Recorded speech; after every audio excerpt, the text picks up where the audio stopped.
আলহামদুলিল্লাহ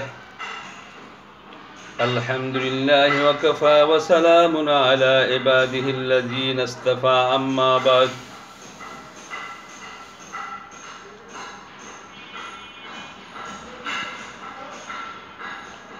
কেপিবি school and কলেজের অষ্টম শ্রেণীর শিক্ষার্থীরা, তোমরা কেমন আছো? আলহামদুলিল্লাহ, আশা করি সকলে ভালো আছো। মহাবিশ্বের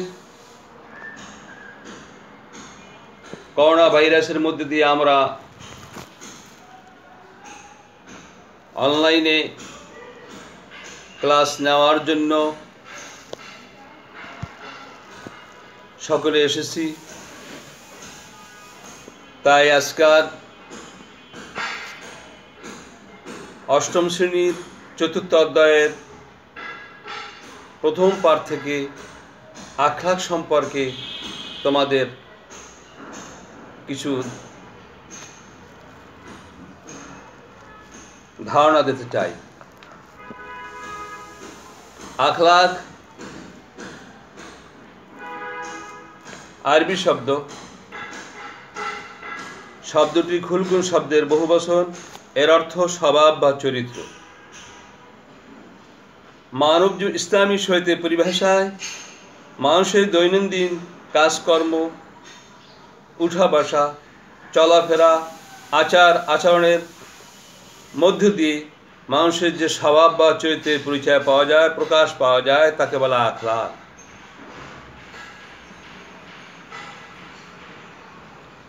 যার অর্থ স্বভাব বা চরিত্র। মানব জীবনের ব্যক্তিগত, সামাজিক এবং আন্তর্জাতিক সকল দিকেই আখলাকের অন্তর্ভুক্ত। আখলাক দুই প্রকার। আখলাক কত প্রকার? আখলাক দুই প্রকার। আখলাকে হামিদা, আখলাকে জামিমা। আখলাকে হামিদা প্রশংসনীয় আচরণ। মানুষের জীবনের উত্তম গুণগুলিকে আখলাকে হামিদা বা প্রশংসনীয় চরিত্র বলে, যেমন ধৈর্য, সততা, স্বদেশপ্রেম, সমাজসেবা ইত্যাদি ইত্যাদি।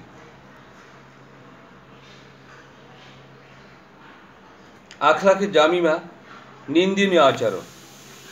মানব জীবনের নিকৃষ্ট চরিত্রকে আখলাকে জামিমা বা নিন্দনীয় চরিত্র বলে, যেমন একে অহংকার, ঘৃণা, মিথ্যা কথা, সুদ, ঘুষ, অশ্লীলতা ইত্যাদি। আখলাকের গুরুত্ব। ইসলামের দৃষ্টিতে আখলাকের গুরুত্ব সর্বাধিক।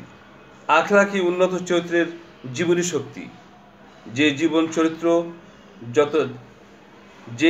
যে জাতির চরিত্র যত ভালো থাকে, সে তত বেশি শক্তিশালী।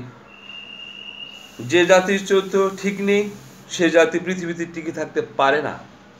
সকল নবী নিজের জাতিকে উত্তম চরিত্রের শিক্ষা দিয়েছেন, আর উন্নত চরিত্রকে পূর্ণতা দানের জন্য আমাদের প্রিয় নবী হযরত মুহাম্মদ মুস্তাফা সাল্লাল্লাহু আলাইহি সাল্লামকে মহান আল্লাহ রাব্বুল আলামিন দুনিয়ায় প্রেরণ করেছেন। এই মর্মে মহানবী সাল্লাল্লাহু আলাইহি ওয়াসাল্লাম বলছেন, ইন্নামা বুইস্তু লিউতাম্মিমা মাকারিমিল আখলাক। নিশ্চয়ই আমাকে উত্তম চরিত্রের পূর্ণতা দানের জন্যই প্রেরণ করা হয়েছে। উত্তম চরিত্র ব্যক্তিকে সুন্দর উন্নত করে, আর সমাজের সকল মানুষ চরিত্রবান ব্যক্তিকে ভালোবাসে ও শ্রদ্ধা করে। অপরদিকে চরিত্রহীন মানুষ সকলের নিকট ঘৃণিত ও নিন্দিত। যার চরিত্র যত সুন্দর, ধর্মের দিক থেকেও সে তত অগ্রসর। এই মর্মে প্রিয় নবী হযরত মুহাম্মদ মুস্তাফা সাল্লাল্লাহু আলাইহি সাল্লাম মুসলিম শরীফের একখানা হাদিসে ঘোষণা করেছেন, আল বিররু হুসনুল খলক। উত্তম চরিত্র হলো সকল ন্যাক কাজের মূল কথা।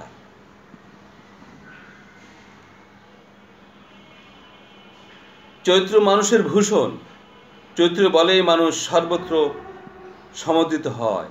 ভালো চরিত্রের অধিকারী ব্যক্তি অধিকতর ইমানদার হয়। এই মর্মে মহানবী সাল্লাল্লাহু আলাইহি সাল্লাম ইরশাদ করেন, আকমালুল মুমিনিনা ঈমানা ওয়া ইহসানুহুম খুলুকান। চরিত্রের বিচারে যে লোক উত্তম, মুমিনের মধ্যেও সেই পূর্ণতম ইমানদার ইমানদারের অধিকারী। কিয়ামতের দিন পরিমাপ দণ্ডে উত্তম চরিত্রের ওজন হবে অত্যন্ত ভারী।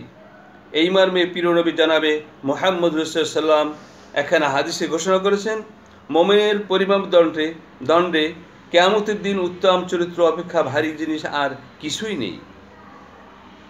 মহানবী সাল্লাল্লাহু আরও একখানা হাদিস ইরশাদ করেছেন, উত্তম চরিত্র মানুষের পাপকে খণ্ডন করে দেয়। উত্তম চরিত্র পাপকে এমনভাবে বিগলিত করে দেয় যেমনি সূর্যের তাপ বরফকে বিগলিত করে দেয়। উত্তম চরিত্রের অধিকারী ব্যক্তি আখিরাতে এবং উত্তম চরিত্রের বিনিময়ে অত্যাধিক মর্যাদা লাভ করে। প্রিয় নবী জানাবে মুহাম্মদ সাল্লাল্লাহু আলাইহি ওয়াসাল্লাম ইরশাদ করেন, বান্দা তার উত্তম চরিত্র বলে আখিরাতে বিশেষ মর্যাদা ও সম্মানের স্থানে উন্নতি হবে, যদিও সে ইবাদতের দিক থেকে দুর্বল থাকে। আমরা উত্তম চরিত্র অর্জন করব, নিন্দনীয় স্বভাব পরিহার করব, আমরা পৃথিবীর সকলের কাছে প্রিয় হব, পরকালে অশেষ মর্যাদা লাভ করব। আখলাকে হামিদার মধ্যে দ্বিতীয় পার্টে ধৈর্য সম্পর্কে আলোচনা করা হয়েছে। ধৈর্য একটি আরবি শব্দ, এর আরবি শব্দ সবর। সবর অর্থ ধৈর্য, সহিষ্ণুতা, দৃঢ়তা, আত্মনিয়ন্ত্রণ, বিরত থাকা। ইসলামী শরিয়াতের পরিভাষায় জীবনের সকল ক্ষেত্রে মহান আল্লাহ রাব্বুল আলামিনের উপর ভরসা করে সহিষ্ণুতার সাথে আল্লাহর বিধান মোতাবেক সকল কর্তব্য পালন করাকে ধৈর্য বলে। কোরআন ও হাদিসের আলোকে ধৈর্যের বিশ্লেষণ করলে এতে তিনটা দিক স্পষ্ট হয়ে ওঠে। অবৈধ হারাম স্তর থেকে নিজেকে নফস বা প্রবৃত্তিকে বিরত রাখতে ধৈর্য ধারণ করতে হবে। আল্লাহ তাআলার ইবাদত ও আনুগত্যে ধৈর্য ধারণ করতে হবে। যে কোনো বিপদ আপদে ধৈর্য ধারণ করতে হবে। ধৈর্যের তাৎপর্য: ধৈর্য মানব জীবনের একটি মহৎ গুণ। এটি মানব জীবনের সফলতার চাবিকাঠি। ধৈর্যের অনুসরণ ছাড়া ব্যক্তিগত ও সমষ্টিগত জীবন সাফল্য অর্জন করা যায় না। ধৈর্য ধারণ করা খুবই কঠিন কাজ, তথাপি সমাজে মানুষের কল্যাণের জন্য তা করা অপরিহার্য। সমাজ জীবনে শান্তি, শৃঙ্খলা ও কল্যাণময় জীবনযাপনের জন্য ধৈর্যের গুরুত্ব অপরিসীম। পবিত্র কোরআনে মহান আল্লাহ রাব্বুল আলামিন ধৈর্যশীলদেরকে অফুরন্ত প্রতিদান দেওয়ার সম্পর্কে ওয়াদা করেছেন। এই মর্মে মহান আল্লাহ রাব্বুল আলামিন সূরা জুমারের 10 আয়াতের মধ্যে ইরশাদ করেন, ইন্নামা ইউওয়াফাস সাবিরুনা আজরুহুম বিগাইরি হিসাব। অবশ্যই ধৈর্যশীলগণকে তাদের প্রতিদান অগণিতভাবে দেওয়া হবে। ধৈর্যের বিপরীত হলো অধৈর্য।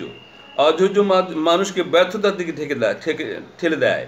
এ কারণে জীবনে চলার পথে মানুষকে অবশ্যই ধৈর্যশীল হতে হবে।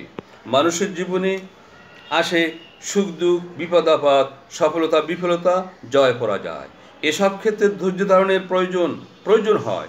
বিপদে যেমন সুদিনের আশায় ধৈর্য ধারণ করতে হয়, তেমনি সুদিনে আত্মহারা হয়ে ধৈর্য ধারণ করতে হয়। সুখ শান্তি প্রাপ্তিতে আল্লাহর কৃতজ্ঞতা আদায় করতে হবে। জীবনে যারা বড় হয়েছে তারা সকলেই ছিলেন ধৈর্যশীল। বিখ্যাত নবী হযরত ইব্রাহিম আলাইহিস সালাম ছিলেন ধৈর্যের মূর্তিপূর্তি। জালিম শাসক নমরুদের মূর্তি পূজার বিরোধিতা করায় তিনি অগ্নিকুণ্ডে নিক্ষিপ্ত হয়েছিলেন। তিনি আল্লাহ ছাড়া কারো কাছে সাহায্য চাননি। এমনিভাবে হযরত আইয়ুব আলাইহিস সালাম ও কঠিন দুরারোগ্য ব্যাধিতে আক্রান্ত হয়েছিলেন। তার দেহে পচন ধরেছিল, শরীর থেকে গোশত খসে পড়েছিল, আত্মীয় স্বজন তাকে ত্যাগ করেছিল, তার সন্তান মারা গিয়েছিল, তার ঘরবাড়ি সব ধ্বংস হয়ে গিয়েছিল। এমন কঠিন মুহূর্তেও তিনি ধৈর্য হারাননি। আমাদের প্রিয় নবী হযরত মুহাম্মদ মুস্তাফা সাল্লাল্লাহু আলাইহি সাল্লাম ছিলেন ধৈর্যের চরম পরীক্ষার উত্তীর্ণ হয়েছিলেন। তার ধৈর্য ছিল অতুলনীয়। তাকে হত্যা করার ষড়যন্ত্র করা হয়েছিল, তবু ধৈর্য হারাননি। সকল বিপদে তিনি ছিলেন অটল ও অবিচল। শরীয়তের বিধান পালন করতেও ধৈর্যের প্রয়োজন হয়। ধৈর্য দৈনিক 5 ওয়াক্ত সালাত আদায় করা, রমজান মাসে সিয়াম সাধনা করা, পুরুষের অর্থ ব্যয় করে হজ সম্পাদন করা, সহিষ্ণু ও সম্পদের 40 ভাগের 1 ভাগ জাকাত হিসাবে প্রদান ইত্যাদির ক্ষেত্রে প্রচুর ধৈর্য ধারণ করতে হয়। এমনিভাবে ব্যক্তিগত, সামাজিক ও রাষ্ট্রীয় জীবনের বিভিন্ন স্তরে ধৈর্য ধারণের ভূমিকা খুবই গুরুত্বপূর্ণ। আমরা সকলে বিপদ আপদে ধৈর্য ধারণ করব, বিপদ মুক্তির জন্য আল্লাহ তাআলার কাছে দোয়া করব, আমরা ধৈর্যশীল হব।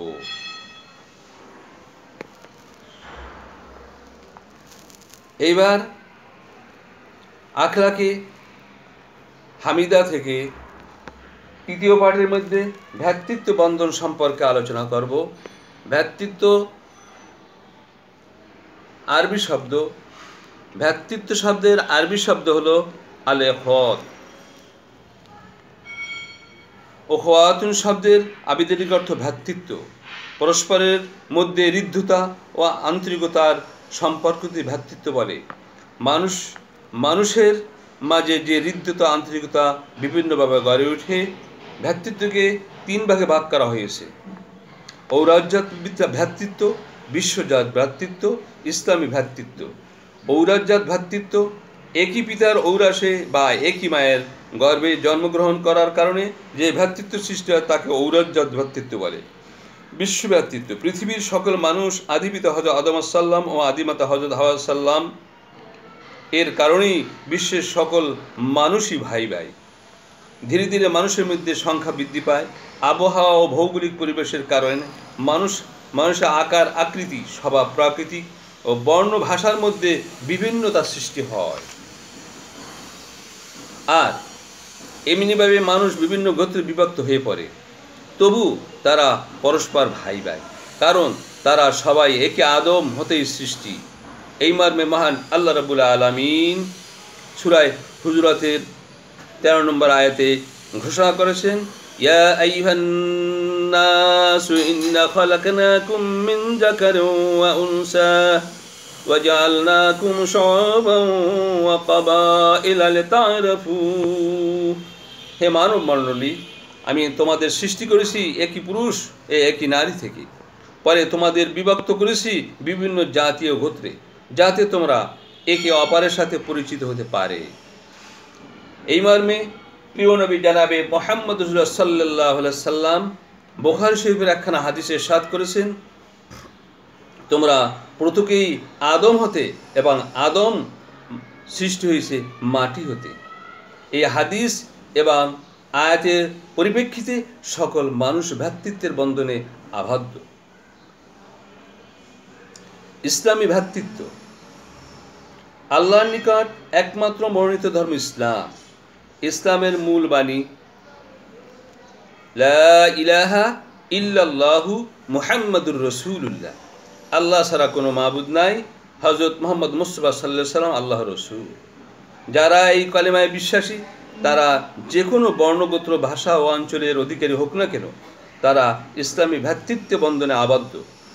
এই মর্মে মহান আল্লাহ রাব্বুল আলামিন সূরা হুজুরাতে ইরশাদ করেছেন, ইন্নামাল মুমিনুনা ইখওয়াতুন, নিশ্চয়ই মুমিনগণ পরস্পর ভাই ভাই। মহানবী সাল্লাল্লাহু আলাইহি সাল্লাম বুখারী এবং মুসলিম শরীফের এখানে হাদিসে ইরশাদ করেছেন, আল মুসলিমু আখুল মুসলিম, মুসলমান মুসলমানের ভাই। ইসলামী ভ্রাতৃত্বের তাৎপর্য, ইসলামের দৃষ্টিতে সকল মানুষ সমান। ইসলামের উঁচু নিচু, সাদা কালো, ধনী দরিদ্র কোনো ভেদাভেদ নেই। আল্লাহ ও রসুলের প্রতি বিশ্বাস স্থাপন করার পরে বিশ্বের সকল মুসলমান পরস্পরের ভাই, একই দ্বীনি সূত্রে আবদ্ধ। প্রিয় নবী হযরত মুহাম্মদ মুস্তাফা সাল্লাল্লাহু আলাইহি সাল্লাম বলেছেন, অনারবগণের উপর যেমন আরবগণের শ্রেষ্ঠত্ব নেই, তেমনি আরবগণের উপরও অনারবগণের কোনো শ্রেষ্ঠত্ব নেই। ইসলামী ভ্রাতৃত্বে এতই সুদৃঢ় যে মহান আল্লাহ রসুল পৃথিবীর সকল ইমানদারগণকে একটি দেহের সাথে তুলনা করেছেন। দেহের কোনো একটি অঙ্গে অসুখ হলে যেমন পুরো দেহ অসুস্থ হয়ে পড়ে, তেমনি পৃথিবীর কোনো এক প্রান্তের একজন মুসলমান বিপদে পতিত হলে সকল মুসলমানের অন্তর ব্যথিত হয়। কোনো মুসলমান ভাইকে কষ্ট দেওয়া যাবে না। এমনকি যদি কখনো পরস্পরের মধ্যে কোনো কলহ সৃষ্টি হয়, তখন অপর মুসলমান ভাইরা তা মিটিয়ে দিয়ে শান্তি প্রতিষ্ঠা করবে। কোনো মুসলমান নিজের জন্য যা পছন্দ করে, অপর মুসলমান ভাইয়ের জন্য তা পছন্দ করবে, অন্যথায় সে প্রকৃত মুসলমান হতে পারে না। প্রিয় নবী জনাবে মুহাম্মদ সাল্লাল্লাহু আলাইহি ওয়াসাল্লাম বুখারী এবং মুসলিম শরীফে এখানে হাদিসে ইরশাদ করেছেন, মুসলমানগণ পরস্পর মিলে একটি ইমারত স্বরূপ, এর একটি অংশ অপর অংশকে মজবুত করে রাখে। অতএব মুসলমান পরস্পর ভাই ভাই, আমরা পরস্পর ভ্রাতৃত্ব বন্ধনে আবদ্ধ থাকব, সুখে দুঃখে একে অপরের সঙ্গে শরিক থাকব।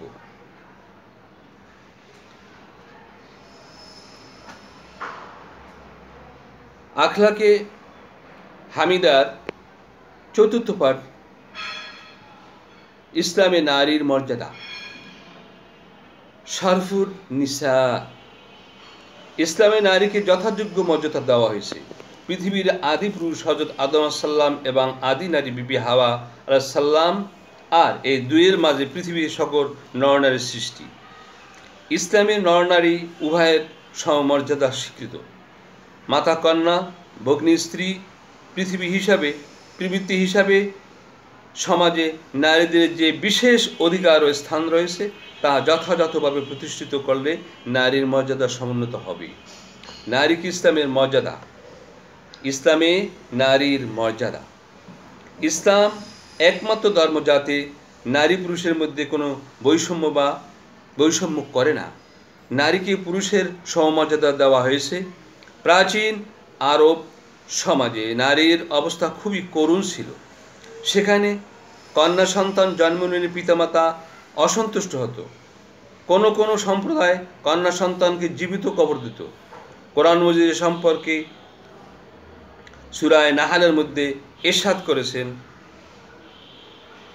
মহান আল্লাহ রাব্বুল আলামিন বলেন, তাদের কাউকে যখন কন্যা সন্তানের সুসংবাদ দেওয়া হয় তখন তারা মুখমণ্ডল কালো হয়ে যায় এবং সে অসহনীয় মনস্তাপে ক্লিষ্ট হয়। তাকে যে সংবাদ দেওয়া হয় তার গ্লিনি হেতু তিনি সম্প্রদায় থেকে আত্মগোপন করে।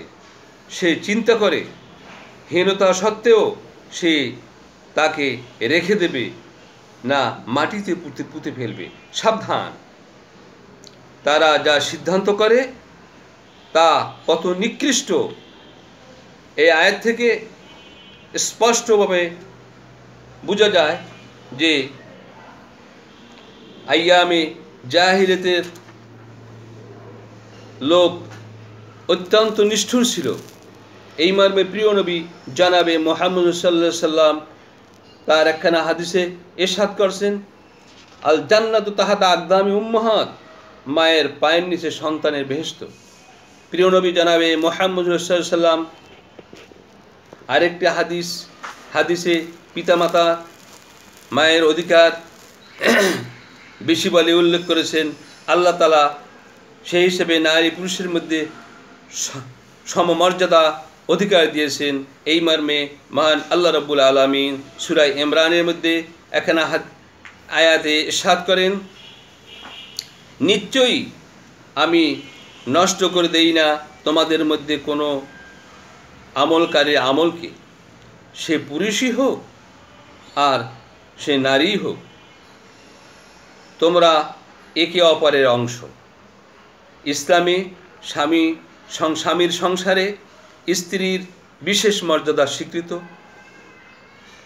এই মর্মে মহান আল্লাহ রাব্বুল আলামিন পবিত্র কোরআনে সূরা বাকারায় ঘোষণা করেছেন, হুন্না লিবাসুল লাকুম ওয়া আনতুম লিবাসুল লাহুন্না। তারা অর্থাৎ স্ত্রীরা তোমাদের ভূষণ আর তোমরা অর্থাৎ স্বামীরা তাদের ভূষণ। এই মর্মে মহান আল্লাহ রাব্বুল আলামিন সূরা বাকারায় আরেকটি আয়াতে ইরশাদ করেন, ওয়ালাহুন্না মিসলুল্লাযী আলাইহিন্না বিল মারুফ, নারীদের তেমনি ন্যায়সঙ্গত অধিকার আছে যেমনি আছে তাদের উপর পুরুষের। নারীদের অধিকার সম্পর্কে সচেতন থাকার ব্যাপারে মহানবী সাল্লাল্লাহু আলাইহি সাল্লাম বিদায়ের হজের ভাষণে মুসলিম শরীফে একখানা হাদিসের মধ্যে ইরশাদ করেছেন, তোমরা নারীদের ব্যাপারে আল্লাহকে ভয় করো, কেননা তোমরা আল্লাহর সাথে অঙ্গীকারবদ্ধ করে তাদের গ্রহণ করেছো। সম্পত্তি লাভের বেলায়ও ইসলামে নারীকে পিতা ও স্বামীর উভয়ের সম্পদের অধিকারিণী করেছেন। প্রয়োজনীয় বিদ্যা অর্জনে এবং অর্থ অর্জনে ইসলাম নারীকে অনুমতি দান করেছেন। আমাদের দেশে অধিকাংশ পরিবারে দেখা যায় যে পিতামাতা ইন্তেকালের পর উত্তরাধিকারী সূত্রে যা প্রাপ্য তা নারীদের বঞ্চিত করার চেষ্টা করা হয়। এ ধরনের কাজ কোরআন সুন্নাহর আলোকে হারাম। যারা এরূপ করে পরকালে তাদের কঠিন শাস্তির ভোগ করতে হবে। আজকাল এখানে আর সামনে আগাচ্ছি না। প্রিয় শিক্ষার্থীরা, এই অধ্যায় থেকে আজকাল এখন যে কটি পাঠ তোমাদের সামনে তুলে ধরা হলো, এগুলো থেকে ভালো করে তোমরা মনোযোগ সহকারে পড়বে এবং অবজেক্টিভ প্রশ্নগুলা বের করে ভালো করে পড়বে। আমা আলাইনা ইল্লাল বালাগ আমা তৌফিক ইল্লা বিল্লাহ। আসসালামু আলাইকুম ওয়া রাহমাতুল্লাহি ওয়া বারাকাতুহু।